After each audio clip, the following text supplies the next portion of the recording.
Hi everyone and welcome to my channel Karoline's Knits.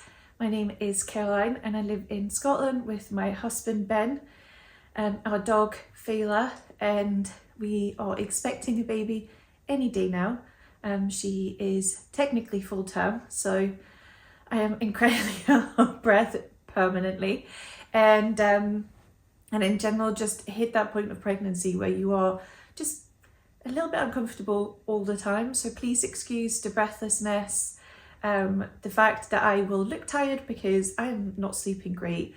I know the newborn period isn't going to help that, but it's definitely not great at the moment. I am originally Danish, but I've lived in Scotland for 10 years.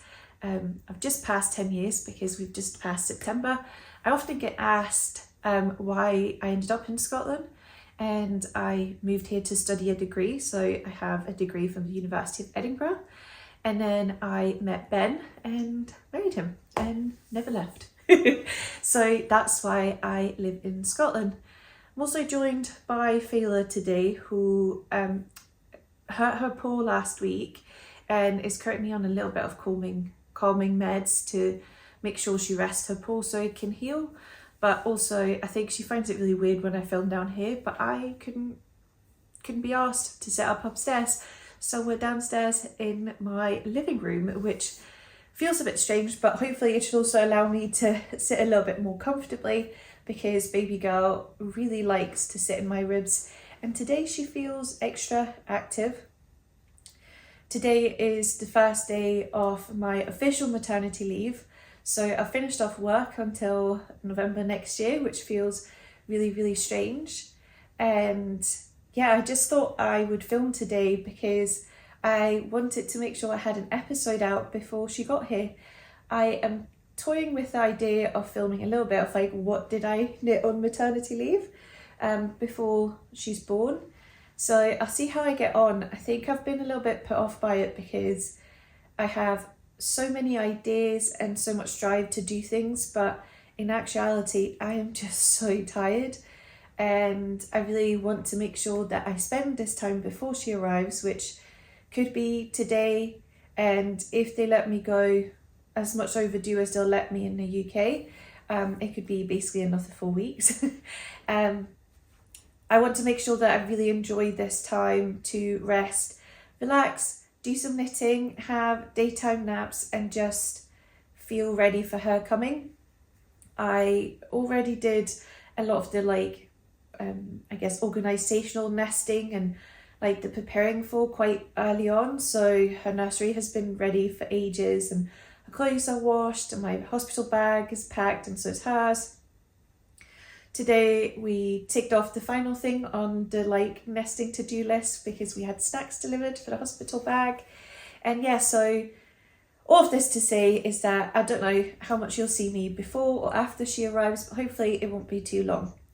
And another thing that's kind of come with going on maternity leave and baby's arrival being imminent is that I have basically gone kind of mental and cast on loads of projects, which is not like me. If you watched me for a long period of time, we're not too far away from my 4-year anniversary, so some of you might have been around for a long period of time. I tend to be a 2, maximum 3 project person at any time, and I tend to have one main project that I'm working on. So I'm not a true monogamous knitter, but I'm definitely not someone who casts on loads of projects, abandons them, returns to them. I have had a few throughout my knitting time, but it's definitely the exception and not the rule. However, I think sometimes I don't have more cast on because I actually don't like casting on new projects. I don't like starting projects. Once I kind of get going, I know what I'm doing, I usually feel fine, but it's that getting started that I find difficult. Oh, do you want to join us, Fivel? And so I wanted to make sure that before Fivel arrived, Fivel's already here. That was silly, Fivel. So I wanted to make sure that before baby arrives, I don't know what the newborn period is going to be like. I don't know what kind of baby she'll be like. It's my first baby, and when I've spoken to friends and family, it seems to be really hit and miss with how much time I might have to pick up my needles, and when I'll get to pick them up and all this. And to be honest, I'm actually not stressed about it. I want to enjoy the newborn period for what it is and for what it's going to be like. But I just wanted to make sure that if I feel like knitting, I don't have any barriers to do it. I would have something I could just pick up and do 2 rounds in stockinette, or maybe at one point I feel like knitting something more difficult, I have that. I just wanted to give myself that option and not kind of limit my opportunities. So yes, that's why today you'll see lots of whips, a lot more than usual. And I also think it's not a bad thing then if I take a bit of a break and come back, because there'll be lots of projects to look at. But first off, I have also, because my brain is like a sieve at the moment with the lack of sleep, I have made notes for today's episode. So I feel like it makes sense to start with my finished objects. So I'm wearing one of them today, which is my Inge sweater solo by Lene Holm Samsøe. And I knitted this in Sandnes per Gynt. I will link to the Ravelry page where you can see my yarn colours and the amount I used for this sweater. I used less than I expected. I did do a few mods. I essentially think I did one less pattern repeat on the sleeve and then did a slightly longer rib. It's full of dog hair. Also, Fivel got a treat earlier today, and she is very upset about this treat because she's not hungry enough to eat it, but she wants to have it close, so I'm going to let her out and then I'll be back. I also am just going to fully admit I am in joggers today. I have officially hit the point where bump is too big to be squeezed into many things, so I have truly just chosen comfort. So if you see a pair of slightly overwashed black joggers, that is what I'm wearing. I did put on makeup at least. I also did the same adjustment on the body, where I think I did one less pattern repeat, and I also added a few more rounds of white after the last pattern repeat to sort of match what it does on the neck, where you do have a few rounds in stockinette before you move on to the colour work. So I thought it was one of those adjustments that if you know what the true pattern is meant to look like, you might know it's not meant to be, but no one really will know. So I felt quite comfortable doing that, because the shop that I bought some of the yarn from didn't have enough of the red contrast colour to fully hide the meterage in the pattern. Though having finished now, I actually think I could have knitted it all according to pattern and had one ball less. So I think the meterage in the pattern is very optimistic. But I feel like for a commitment like this, that's not a bad thing. I should say that the main colour, so the natural white, was kindly gifted to me by Simona, who owns Knit, all the way back when she first started stocking Sandnes, which is over 3 years ago. So yeah, I'm not great influencer, but just for full transparency. And I have a video that I took on a long walk with Fivel a few weeks ago before she had that ouchie paw, and I will just pop that in to show you. At the moment, because of bump, everything obviously fits a bit strange. My chest circumference is also different than it would usually be, so I think it's hard to truly judge the fit of anything.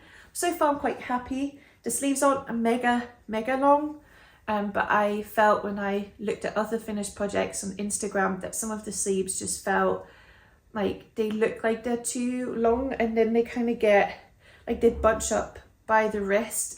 It was almost like it had too much weight and it pulled kind of funky. I am also pleasantly surprised by the neckline. Mine's quite loose, I think, but I'm surprised I don't get more of the like fold right here or more of the hump, or that it hasn't kind of bled out to the side more. So that might just be my yarn choice. The original is knitted definitely in Især Jensen, because this design is in collaboration with Især, but I don't know, I can't remember if there's maybe mohair in the original. I don't think there is. So I don't know, I've never knitted a full project in Jensen, so I can't compare like how that would fit compared to Gynt. So that's sort of like what the fit is like. When it comes to Gynt itself, I was very curious about using this yarn. So in case you've never come across Gynt, it is a 100% Norwegian wool, so it is rustic. I don't think it's that rustic, especially not blocked, like it softens up a lot. I think if you are incredibly sensitive, it's not for you. It's not 100% merino. It's definitely not that kind of soft, but I don't actually think I found it as scratchy as I thought I would. Obviously I find it scratchy just now. I always find that when like you're talking about the softness of a yarn and you kind of hyper focus on how it feels. But in general, I don't find it that bad, and I would 100% knit and piggin again, and could definitely see myself do it. Piggin runs about 90 meters per 50 grams, so you like comparable yarns for like thickness, you're probably looking more at like 110 meters. So it's worth being aware that often you need an extra skein of piggin. However, it's still not a very expensive yarn. It's about 450-ish pounds, which again, I don't think is pricey for an all over wool. And it still has a beautifully soft halo. I do think it pills a little bit, and I've heard people say it doesn't pill, so I'll have to see how it kind of pills a bit with wear. But it's a perfect yarn. I think it looks really nice as well, like blocked. It looks woolly in the right kind of way. And the feel is great. It was great for colour work, great to knit with. Yeah, I can't, like, honestly, just have positive things to say, would work in it again. I did have a slight hiccup, and I don't know how evident it's going to be on the video, but I did have quite significant colour bleeding. So when I blocked this, I did my usual method, which was to soak it in my bathtub. And usually when I wash garments, I don't wash many colour work garments. I will leave it to soak for quite a long period of time, simply because I think it gives a much neater gauge, and I was conscious that this being colour work, that it would be good if I made sure it's fully soaked.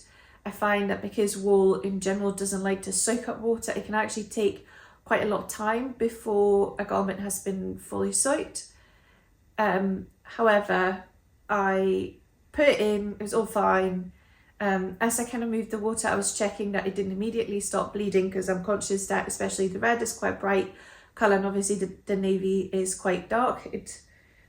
I feel like it looks black in some lights, and the water looked fine. I wasn't too worried. And then I think I came back at an hour or two after and wanted to just flip it over to make sure the other side had been soaked.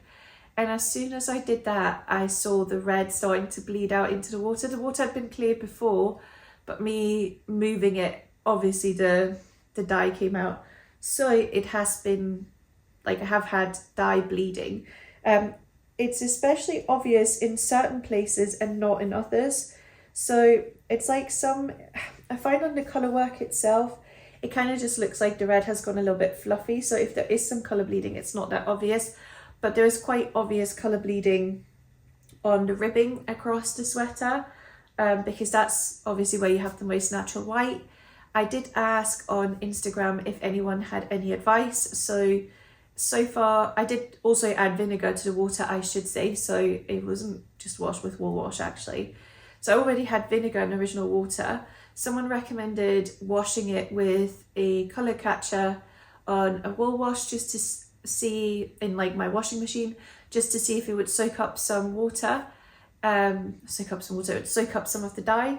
I tried it with my gauge swatch first. That came out, like the colour catcher came out crystal clear, no bleeding. And then I tried with the sweater, and it was still dye. So I've just kind of come to accept that this has it just has dye that's bled, and that's annoying, and it probably slightly changes how I will use the sweater because it annoys me. I've asked Ben, he can't see it. But then again, I feel like this sweater was always meant to be kind of like a cozy, going for walks. I've worn it out with Fivel already on like crisper autumn days. And in winter time especially, I will often wear just a rain jacket with a thick wool sweater like this underneath. And I actually find that once you take the wind chill out here in the UK, if you have a thick sweater underneath, you don't actually need a big bulky jacket. So I reckon that's just how this is going to be worn. It's not then going to be something I'll wear when I want to look slightly nicer, which is annoying, but I have plenty of sweaters, so kind of just have to live with it. But if any of you have any suggestions above and beyond washing it with vinegar, which I have tried, washing it in the washing machine with a dye catcher, I am all ears, but I don't think there are really any ways to get the dye out. And also this took so long to dry, even being spun. And Ben doesn't usually complain about wool, but this had quite a strong smell when it was wet. He was not impressed. He was like, can you please move this sweater because it stinks. So yeah, that's my biggest finished sweater. I do have some other finished projects, but I feel like we're going to go through these a lot quicker. So after I finished this sweater, I have really gotten hooked on the idea that once you finish these big sweater projects, that you immediately think of a smaller projects that use some of the leftover yarn. And this is what I made. These mittens were 100% influenced by Handmade by Florence, who also has a lovely podcast and a lovely Instagram. And I've been seeing her knit up these kind of like traditional colourwork mittens, which I feel like is just what Gynt was made for anyway. So I cast these on. These are the Sildra mittens by Skeindeer, and yeah, they're traditional colourwork mittens. I quite like them. I think they're very pretty. Obviously used the white and the navy. They are a fairly easy colourwork like project, but I wouldn't say my gauge is perfect, and I think I knit the middle size maybe, and they have turned out a little bit small. Now I bought these mitten blockers on Etsy because I actually thought for mittens it would be really practical to have proper blockers for them, because you do often want them stretched, whereas I find sock blockers can stretch the sock more than you'd actually like. But I thought for mittens it's not a bad thing if it's a little bit looser fitting. So yeah, I bought the sock blocker and I think it has helped with the gauge a little bit. But it's definitely, like, my tension definitely isn't perfect. I am not that used to knitting small circumference colour work, but I did very much enjoy it. It didn't use all too much yarn. I think you'd be able to get a pair of mittens like this out of less than 2 balls of piggin, which again means that you could make these as presents, or just if you don't have much like yarn left over after a project, you can still make something quite useful, I guess. And yeah, they were very fun. See myself knitting more. I'm trying to think if there's anything else. I did the old Norwegian cast on for the first time on these and found it fairly straightforward. And yeah, would recommend. I don't know what my next colourwork mitten project is going to be, but I can definitely tell that this kind of weight of DK weight mittens is just a perfect like stash buster. It's a perfect like palette cleanser after a project. Even though I'd just done all the colour work on this, I quite liked how quickly these worked up. I think if you were knitting these on like a Saturday or Sunday where you weren't doing much else, you could definitely do a mitten a day. And I'm not a medium speed knitter, so depending on how fast you are, you might be able to do more. And yeah, that's quite nice sometimes to have projects that are a bit more involved but aren't massive. You can reach the sort of end very quickly. I did knit these magic loop. I always prefer to knit magic loop.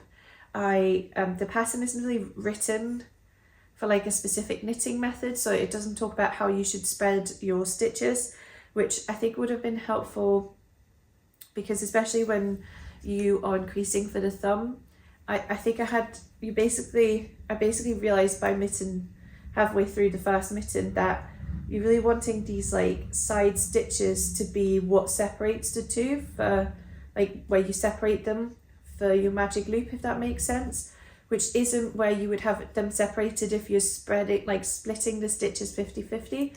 But it's so much easier to knit them once you know that this side seam is essentially the mid, like that's where it's split on the magic loop. So I kind of wish I'd done that before. I'll link the Ravelry project page for these. I don't think I've measured the yarn yet, so if you want exact quantities, let me know. So that's one of my finished objects. The next ones are over here, and it almost looks like a little set. I'm just going to have a sip of tea first though. I am preparing for mum life by having bought this massive flask of tea, and it's so lovely to have hot tea all day, which feels like a real treat, because even though I don't have a baby yet, I'm terrible for making a cup of tea and forgetting to drink it.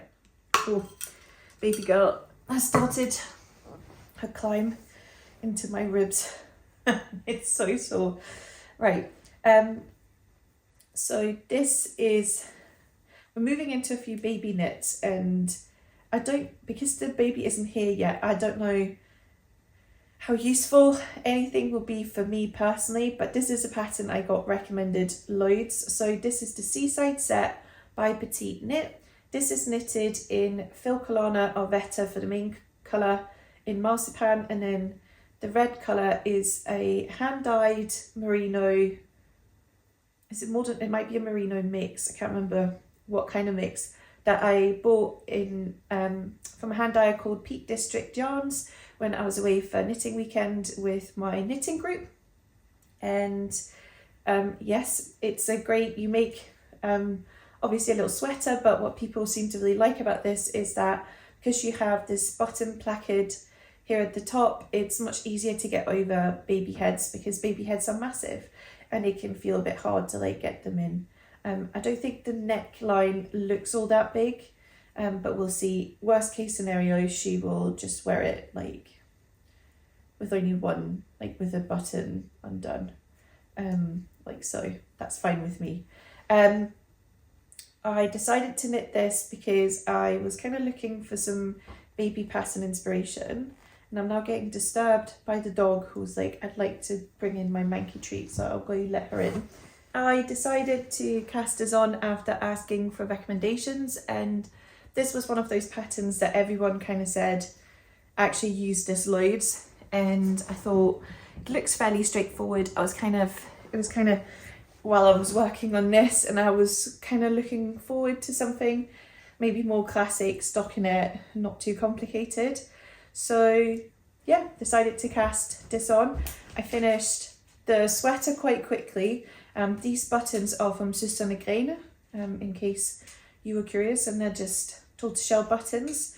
And I did the method Petiteknit recommends for jogless join, which isn't the best. I think it's on the body, it's pretty grim. It has a spot. Yeah, on this side it isn't. You can kind of see. But I also decided it's not a bad project to practice having a better join and carrying my yarn and stuff, and especially by the second sleeve, I actually think the way I carried the yarn up was really good. Didn't use loads of yarn. Again, this I have measured, it is on Ravelry. You would be able to make a sweater like this in using less than 50 grams of each colour. I think for the contrast colour for this, I use like 20 grams or less. So if you had a mini, you could literally have the stripes just made out of a mini skein, which is quite nice. This is the size 2 to 4 months, which I hope she'll be able to wear at Christmas. And then I also made the little trousers. So they are started quite classic. You start knitting on smaller needles, you make a purl round, and then the pattern recommends that you fold that over and then knit it down, which is what I've done, because I do find it gives the most stretch if things are knitted down. I find with seaming, regardless of how loose you try to seam it, there will simply be a limit to how much that can stretch. And considering it has to be on a little baby belly, I wanted to make sure I had absolute maximum stretch. I did have someone say they weren't that keen on having the elastic in general on a baby belly. I'm hoping that this is like it's quite an elastic, if that makes sense. Just one I bought in Hobbycraft. And yeah, you can also see you have the short rows to make the back slightly higher, and then you obviously knit the legs where you have decreases here, finish off in a little rib. On all of these I have done Italian bind off on all the edges. I wish I'd done the cast on as well, because I think it would have made the neckline a bit stretchier. So if I'm to knit anymore, that's what I would do. But yeah, I found knitting down this band the most fiddly, annoying thing in the universe. It took me a whole evening. I honestly hate knitting down these tiny bands, especially when it's all stockinette. I find it really hard to see what I'm doing. I just really don't enjoy it, and it honestly would put me off knitting another pair. It's not even that it's difficult, it just takes a long time. You obviously want to do your best to make sure that it's knitted down straight, and I just really didn't love it. Honestly, it was just so annoying. I will say though, what I did decide to do is that I have found, this is my second time knitting in an elastic. I made a pair of shorts for myself a few years ago that I tested where you also had an elastic. I find it the easiest to have the elastic ready and kind of already have that in the fold as you're knitting it down, and then where the elastic kind of joins over itself, I just loosely seam that up, and then it's fully enclosed within the inner part of the elastic, and it doesn't require you to like go back and squish it in and then seam that down. You kind of have it all done, and I think it gives a much neater result in the end. So that's what I like to do. I had hoped to do, I'm just looking at my notes by the way, I had hoped to do a provisional cast on so that I would essentially be able to do the folded hem by knitting together the stitches from my provisional cast on. I just couldn't get it to work. Fingering weight yarn is quite fiddly for things like that, and in the end I just decided life is too short. I was spending longer trying to get that to work than I would just, you know, knitting it down. And the funny thing is that once, like, I think knowing I had to knit down the elastic meant that I cast it on after I finished the sweater, because I'm quite a disciplined knitter by nature. I think in general I am just a little bit that kind of way inclined of like being a finisher, a completer. Like if I start something I want to see it through. So I did cast these on quite quickly after, and then they were just lying there for weeks.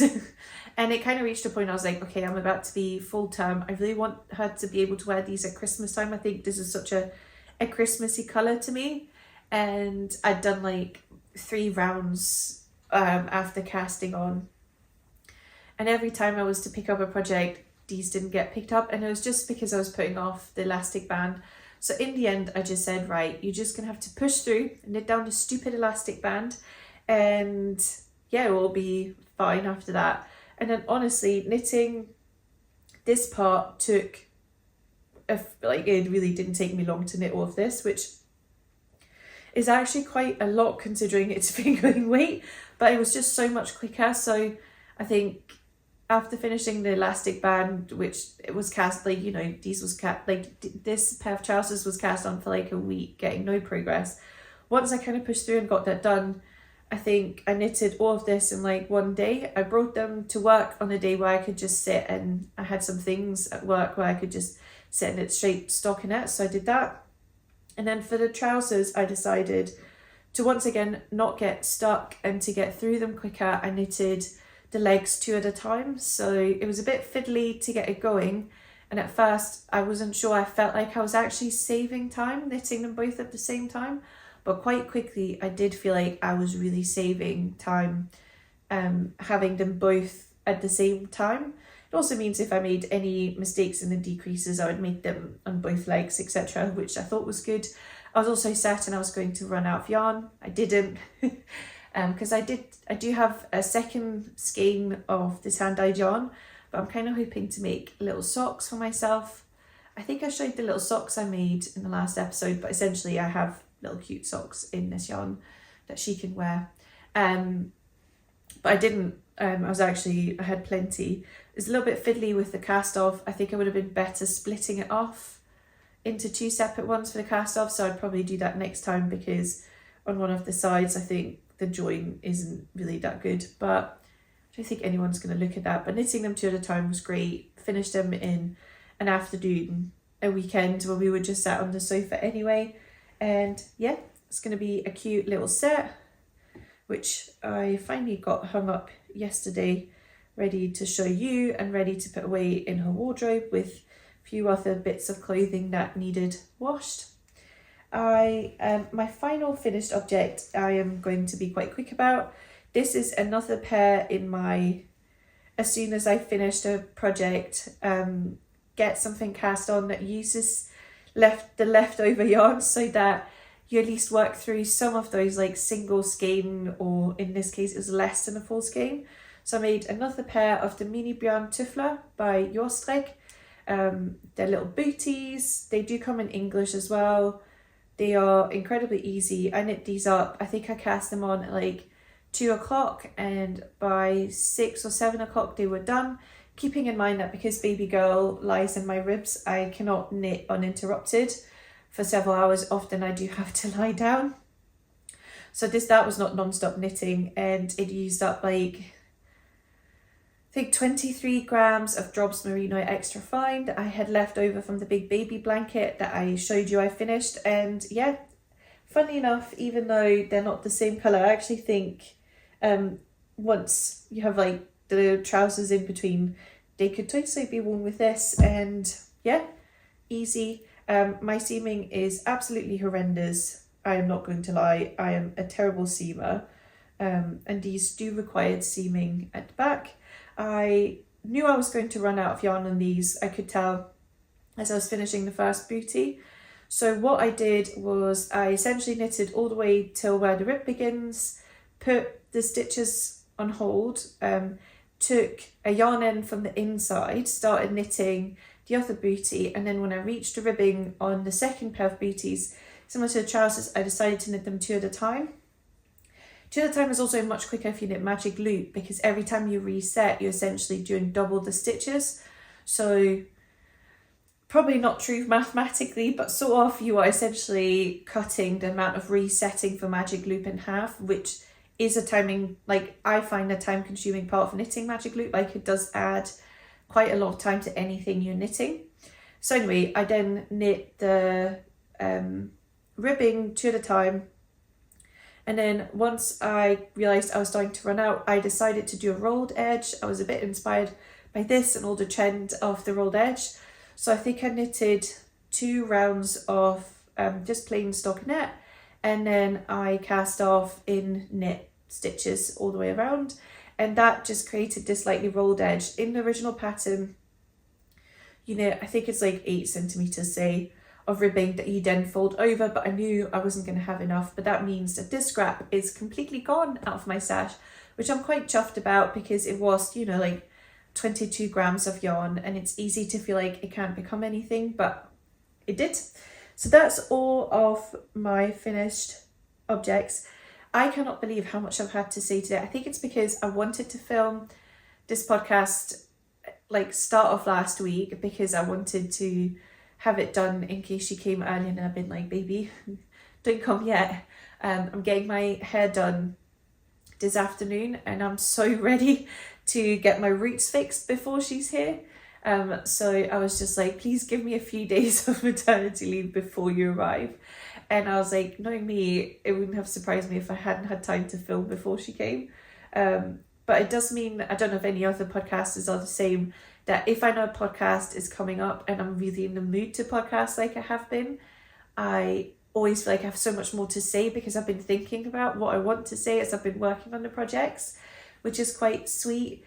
Quite sweet. It's quite nice. And I also think another reason I didn't film last week was that my final week of work kind of just felt a little bit, I'm sure it's the same for everyone, it feels kind of weird to like finish things off, and as much as I'd prepared well for my handover, it always feels a bit weird to like hand over stuff before you go. And I've honestly just been so tired that I've been struggling to get through without a short nap. I have already had my nap today. Me and Papa Rooney went for a little adventure around the neighbourhood, just a short one, because we're watching her pull. Though the vet said it's fine, we have been to the vet. And then we came back and I was just so tired. I was like, you know what, I'm gonna have a nap. And she's staring at me. She's not in the mood to nap just now. You look like someone that's looking for trouble. Right. let's move on to some whips. As I said, I have allowed myself to like just cast on willy-nilly, which is not like me at all. And it has been such a joy, actually. I've really enjoyed just letting, just being like, I want to work on this, so I'm going to cast it on and work on that. And I have a little note on my phone where I have been keeping a general cast on list with ideas so that I kind of know what I'm thinking of working on. And I'm also hoping that here, while I'm on maternity leave, my hope is to have time to knit and enjoy it. So one of the first projects I decided to cast on, and this is going to make a little bit of noise, I thought I would show you this. It does make noise because it's actually not meant to be a project bag. It's meant to be like probably like toy storage or like storage in general. It's also from Castonitis, and later on maybe an acquisition, so just may as well do it now. Basically, I realised with baby coming also that I wanted to have projects I can scatter around the house, so that like I can have one down here in the sofa, I can have one up by the bed, I can have another one by the rocking chair in the nursery, all of those kind of places. But the problem is that I, for some reason, have knitted for over 4 years and only really kept one fully stocked haberdashery pouch, which is annoying because it means like, you know, if I had the haberdashery pouches upstairs, like I feel like I was just ferrying my projects all over the house, and I was always looking for a seaming needle, a measuring tape, all of those things. And so I decided, as a like maternity leave treat to myself, to actually just buy enough to have enough haberdashery bags that I now have 3 fully stocked ones that I can have in different places in the house with a project. And I don't constantly have to like think about, you know, where's my stitch markers, tape measure and all of this. Skeindeer is a shop that's it's a Danish shop, which is why I think people see the name of it and they're like, I'm not even going to attempt to pronounce it. But it's also in the UK now. There is one in Glasgow, which I've actually never been to, because despite Glasgow only being about 30 minutes away, we don't go to Glasgow very often. But they do now do online deliveries. So I placed an online order for a lot of the stuff, and I'll maybe show you some bits as I show you projects where I have stuff. And this is one of them, and I quite like it. It's like this lovely big bucket. Because it's meant for toy storage, it's not floppy at all, and I find it great to keep down here. So the projects in this bag has been my living room projects. So this is projects I work on at night time, especially when Ben and I sat on the sofa watching shows. So the first of my big cast-ons is this big boy, which is this way. So this is the Lumme Pullover by Sari Nordlund. I am knitting this in one strand of CaMaRose's Snefnug, which is a blow yarn of that consists of merino and alpaca blown into cotton tube, I think. It definitely has those 3 fibres. It's always a fibre that I've loved. Of all the blow yarns, I always think this is superior, especially to something like Sandnes coarse, which has like a lot of the blow yarns don't use cotton, they use a man-made fibre like polyamide or something like that. And I just think the natural fibres are so much nicer. It's obviously a colour yoke sweater, round colour yoke sweater with a knitted down neckline, and then I am not too far away, I don't think, from starting the colour work that will be at the end of the sleeves. And this is not the suggested yarn in the original pattern. In the original sample, I think she uses Knitting for Olive Heavy Merino, but I did get gauge, I did swatch, it was fine.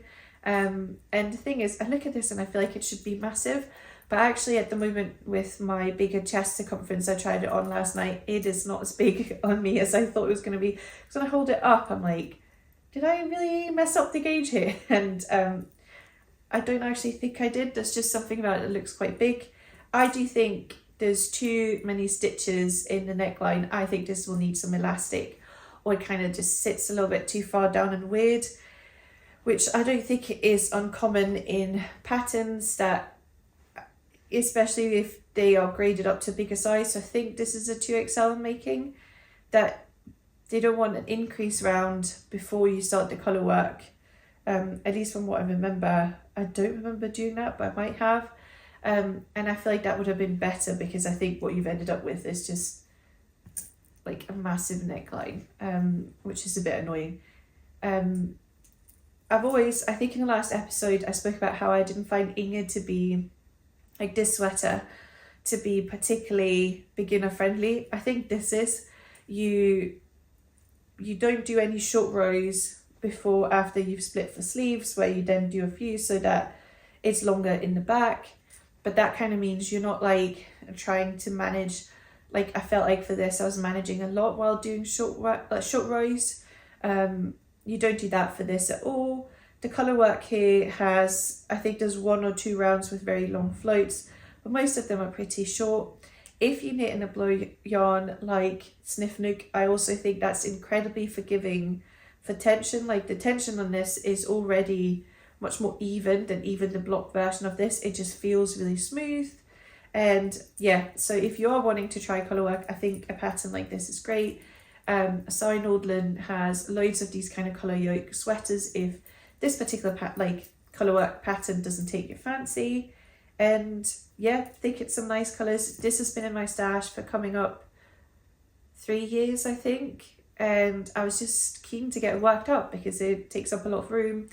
Snefnug isn't cheap yarn either, and it just felt like a bit of a waste. I will say I had completely forgotten how much this fluff, especially up here in the colour work, I think it can sometimes be dependent on how sweaty your hands are. And sometimes my hands are sweatier, sometimes they're not. And I think if they are a little bit sweaty, it will pick up every single fibre and you just have like big clumps.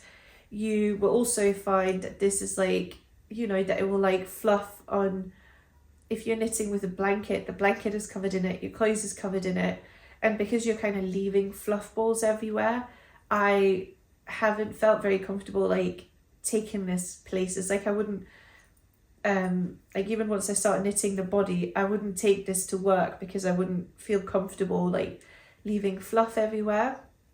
In my experience in my other Snefnug projects, I did find that when knitting those as well. And then I found with block and wear quite quickly, it stops.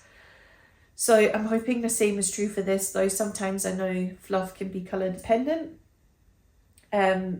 Also with this, what I have found, so basically I finished all the colour work and put the sleeves to rest. And then I was like, I quite often like to knit the sleeves quite quickly because I think it breaks up the knitting of the body, which can sometimes feel a bit relentless to me. I personally find body island much worse than sleeve island. So I actually thought I'd get the sleeve started, also because if I can finish the colour work on the sleeve before baby girl arrives, it will literally just be a stockinette project, which again, I feel like will be nice and easy to pick up. But I did basically decide, I ended up, for whatever reason, not getting the sleeve started, so I did 2 full balls of Snefnug on the body. And in general, I just, especially on the body, it's not as bad on the sleeves now. And I didn't notice it as much with the colour work, but just knitting this in pure stockinette, I got a little bit sore wrist from it. Just enough that like this can't be my only project. Like I couldn't just sit a whole weekend and just knit on this. I would get too sore, which is really funny and kind of strange and not something I would have expected from this yarn. But I think it has slowed down my progress because I actually did all of this quite quickly. And it was one of my first projects that I cast on after this, and like one of the first thing in my Castonitis phase. Yet it just hasn't seen that much progress because it does make my wrists a little bit sore and it's been putting me off knitting it. And then I think I have been quite nervous that it just looks massive. But then when I hold it up around my body, it doesn't feel massive. I don't know what it is about the shape that looking at it, I was certain I was going to try it on and it would be really big. I personally think it would have probably done better with a few waist decreases, but at the moment, I just don't know what my final shape will be once my body kind of settles down postpartum. And I know that can take a long time. And even when it does, there's no guarantee my body will ever be remotely similar to what it is. And I think it might be nice that something like this, which will be quite a comfy, casual looking sweater in this yarn, at least, I think you can get a much more preppy look if you have like the sharp contrast or like definition of the original yarn. But in Snefnug, it will always have this kind of like soft, blown quality to it. The colour work will never have as much contrast. I decided that it's maybe not a bad thing if it is a bit oversized and loose, and this is exactly similar to this, the type of sweater that I envision wearing when I'm out walking with the pram, when I'm out walking the dog, all of those things. But this I think is a little bit nicer and something I would wear with jeans and in time maybe to work with a nice pair of trousers and stuff. So yeah, I'm currently knitting the sleeves and I'm not too far away from being done with the decreases. And one of the things I bought from Lene are these stitch markers with numbers, which is just a really great way to track where you are. And I'm using this, you can see I have one decrease left. I've marked how many decreases and I know what row is a decrease and what row is not. And it just means that I don't have to count, I don't have to write things down, I don't have to really look much, I can just knit, and I think it really speeds up the progress. So if you're looking to buy something, these are really good, and they're on another project as well I bought two. The rings are quite big, but it does mean it comes with 10 numbers, and it also comes with one that is just like, it's not a number, it's just like pretty, which you can quite easily take off because these rings aren't that tight, which again I quite like. And the haberdashery pouch for my downstairs one is this little fluffy boucle one, which is quite nice. Lene also have these tape measures, which this one is a fabric one, and I think these are my favourite because they don't take up much room. I also bought a little one for needles that's in here, and I have a little pair of scissors as well, always good to have. And then I have some things I already own, so I always have lots of stitch holders, and yeah, all lives in this little pouch. This one was really cheap, but I think it's quite cute, and it's like fluffy boucle. What do you think, Fivel? Is it nice? Otherwise down here I have another project. Oh, actually I wanted to show you this. I do keep lots of different places, but these smaller bag holders I love to have extra yarn and needles in, and Lene also sells these, so I'll show you that when I come to it. My other cast on that's been living in the living room is my current only baby whip, which I finished one off and started the other one. It's a pair of Sunday socks junior in Peruvian Highland wool, fairly easy going, just a sock. Plan to finish this soon, and again a great way to use up some of those single skeins. I finished one sock on Saturday and had considered if I should finish the other one on Sunday, but as I'll talk about later, I really want to clear up some of the needles I need for the Lumme pullover because I'm running out. So I reckon these will just be some I pick up. I feel like the foot looks quite long in these, but I promise they're the smaller size. And that just lives in this little bag, which I got from a hair care brand, but I think it's quite perfect as a small project bag, and that can live down here. I'm actually going to jump ahead to an acquisition while we're talking about living room knits. I also have acid reflux tablets because that's what my life has become. So let me put this away and I'll be back. So full disclosure, this yarn was gifted to me by Simona from Knit, probably because I've been talking about a red cardigan for months and months and months, and she got tired of hearing about it. But yeah, she kindly offered to send me this. She's recently started stocking Rauma, and this is Rauma Garn Fivel, which is 100% Norwegian lamb's wool. It's kind of loosely plied, I would say, not a very tight ply. I'm not great with plies, but I think it's a 2-ply yarn, might be wrong. And yeah, it's again a little bit rustic. Knitting it, I would say it reminds me a bit of Filcolana Peruvian Highland wool. It's probably more similar to that than, for example, Gynt. Also, the dog wants outside again, if you've heard her cry, so I will let her outside again. And yeah, I wanted to see if I could use this single strand to knit some of the keyboard cardigans that are coming out at the moment, because I'm very inspired by them. And I've made a little gauge swatch here. This is for jacket number 2, which I feel like my gauge was close enough that I would feel comfortable casting it on. It seems to maybe be ever so slightly tighter than the gauge is meant to be. The original is knitted in Jensen, Især Jensen, held with like Highland wool from Især or soft silk mohair or something like that. But I really wanted to knit this single strand because I want this red colour to shine. This is colour number 2, called Dark Red. And yeah, I need the 5mm needles for that. I always find, if anything, I knit looser on an actual project. So when I'm not constantly resetting things, I think my tension gets a bit looser. But I love the look of it. It is not the densest of fabrics. This is knitted up on a 5mm needle. I think if you knitted this up on a 4, it would be a lot more dense and probably quite suited for something that was like more outdoorsy, or like, you know, if you wanted to knit something like this, I would probably knit it up at that gauge. But for me, this is fine for what will be, you know, this is an all over keyboard fashion cardigan, I would say. In case you're curious, it's 100 meters per 50 grams. So because it has 10 meters more per ball than Gynt, in some ways I feel like it works out cheaper than Gynt. I think it's slightly thicker too. They say it knits up to an 18 to 16 stitch gauge, which is about true for this. This is meant to be a 20 stitch gauge, but obviously it is in texture. So this is one of my cast-ons, and it's lived down here because I swatched down here this weekend.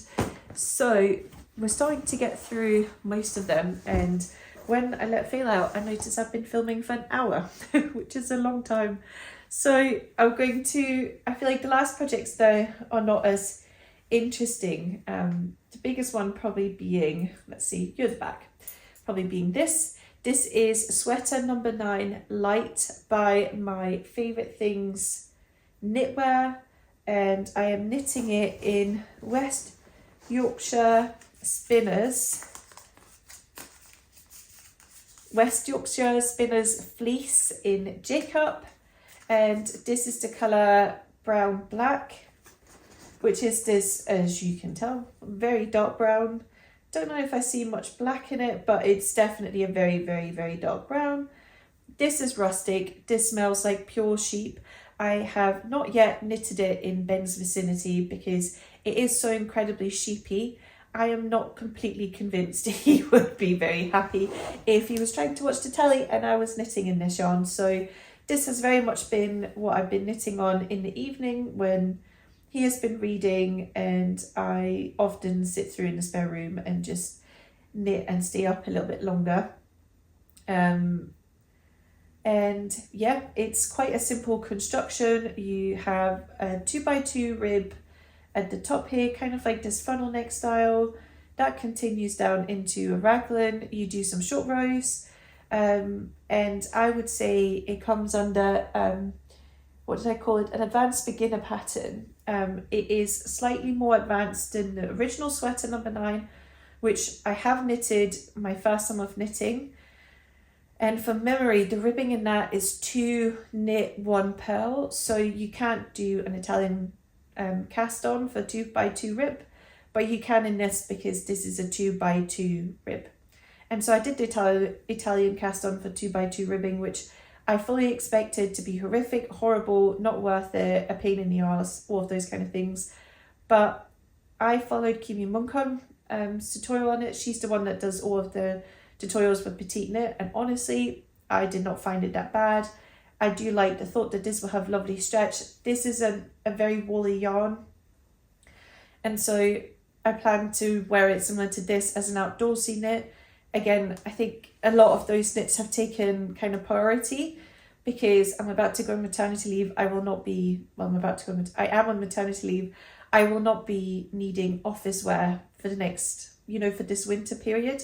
So I have been prioritising knits that would be more suitable for much more casual wear than what I would maybe knit if I was working full time. So I wanted something that would keep me warm high up, but not something that would be like a turtleneck that would like sit and irritate. A bit similar concept to this where like, yeah, it will touch your neck, but it won't be like glued to your neck. So that's why I decided to go for it. And honestly, this is so long. I feel like if I end up not being able to stand it, you could probably have it folded or put a little scarf underneath. I really, really like the colour and the rustic look of the yarn. I think it'll turn out lovely. It is very easy to knit. Like it's just a raglan. And once again, I'm using these stitch markers from Skeindeer once again to track what I'm doing, and then I've used a stitch marker to mark how many increases, and then I can just count the increases, and once again it means I'm not really counting very much, I'm just kind of knitting, which is nice.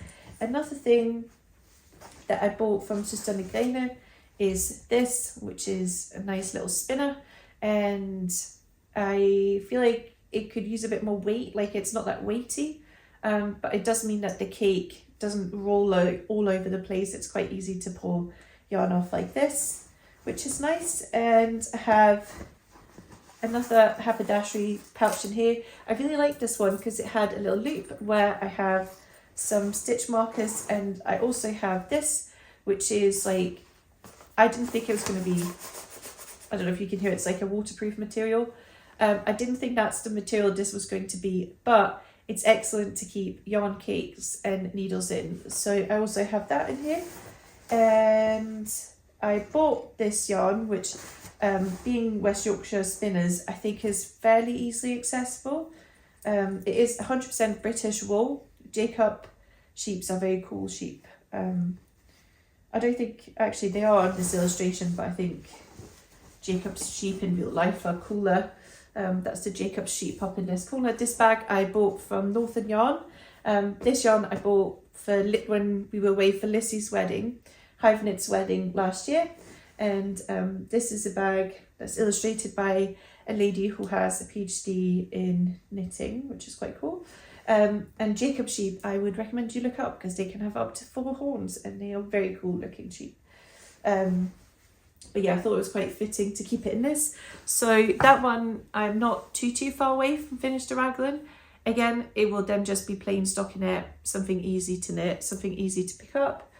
My final 2 cast-ons, I don't have that much to say about. I have one cast-on which I have mainly like brought to work, knitted on when I've been in meetings, knitted on when I didn't really know what else to pick up.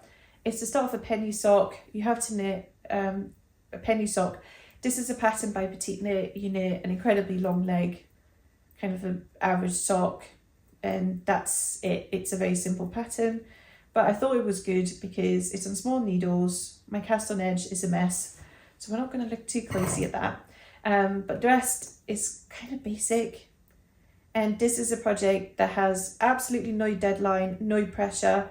Probably won't pick this up for months, but it's there, and it just means I always have something to knit on. I'm knitting it in Woolly Knits sock yarn, which is a wool nylon blend. Feels a bit like string, but it's cheap. The colour is nice. I think this is the colour Harvest, and yep, that's what this is. And this will probably go back into hibernation and just be a hibernation knit for a while. And that's exactly what I also wanted out of casting all of these on. This is the Amy Slipover by Sandnes, which is from one of the booklets, Soft Start for Women or something like that. I'll link it down below. The front of the booklet looks like this.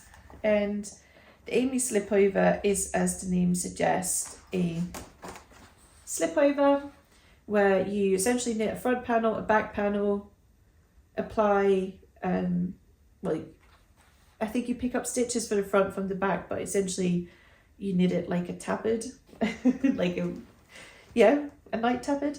And then you knit a very long 2x2 ribbing neckline, and then you pick up and knit these long armholes that then will have very long ties on the side. So I feel like it's going to be a lot of knitting. Again, no deadline. I think that's something I would get a lot of wear out of, which is why I decided to cast it on. This is another yarn that was gifted to me by Simona for Christmas like 2 years ago. It's Baby Alpaca 70, which is so it's 70% baby alpaca and then 30% pure wool. Nice and soft, inoffensive, dark grey. The knitting itself, not that interesting just now. You're just knitting a very long back panel. Not a bad thing to have, doesn't smell, so that's also nice. And that's kind of it. As you can tell, I haven't really made that much progress that there's much to say, but it's there, and that's my final whip, which I feel like it's a lot. And I feel like the last few ones I maybe rushed through a little bit more, but we don't want to be here all day, do we?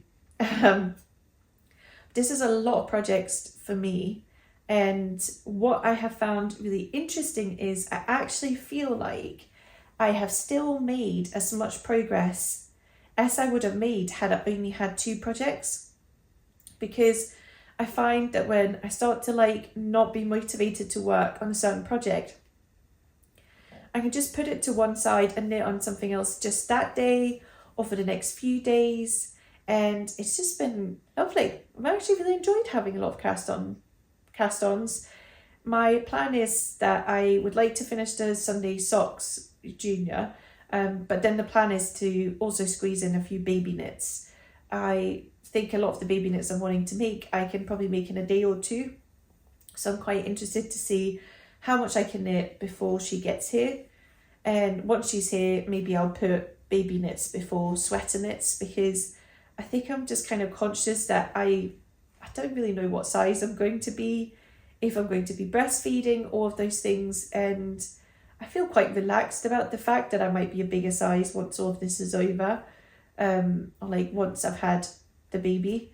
But I just don't want to then make things and then it's the wrong size down the line. But equally, I quite like knitting bigger projects. So yeah, I feel like I have a fine balance, but I'm not planning to cast on many other full-size projects besides the cardigan, which I would like to cast on while I'm on maternity leave, because it's a little bit more of an involved knit, and I have worn my other jacket so much, and I think a cardigan is a bit more of a flexible size, like it's a bit more flexible size wise.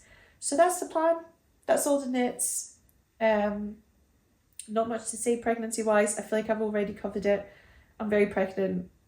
I do have moments I'm very uncomfortable, but all in all, I'm in good spirits. I feel quite relaxed about labour being what labour is. Probably not going to be my favourite few days, but that is okay as well. And I also wanted to say in all of this that I really appreciate all of you who left comments after the last podcast where I spoke about how much I'm comfortable with sharing. And I think people left really lovely comments of understanding that you are just a lot more vulnerable when you're pregnant, and that people's opinions about you and your body and your choices can just be a lot more difficult, and that it's okay to hold certain things back. And I think I'm still very much there, which is probably also why I don't know how much I want to film while I'm on maternity leave. I'm just going to kind of see how I feel each day. But I would kind of love to show the progress of some of these projects in that video, so that the next podcast episode I might not go into as much depth, because as you can tell, there's a lot of knitting going on, but I might not have much time to update you in the future. And that's all I wanted to say. And now it is almost 3 o'clock and I definitely need lunch. I wasn't planning for this to take this long because I need to get to the hairdresser as well. Oopsie. But I hope you've enjoyed this extra long podcast episode with lots and lots of whips. And if you are new here, I hope it doesn't keep descending into this baby pregnancy chaos. We're almost at the end of that. But I would really appreciate it if you stick around, if you leave a lovely comment. I read them all and they make me so happy, and I hope to see you all soon again. Bye.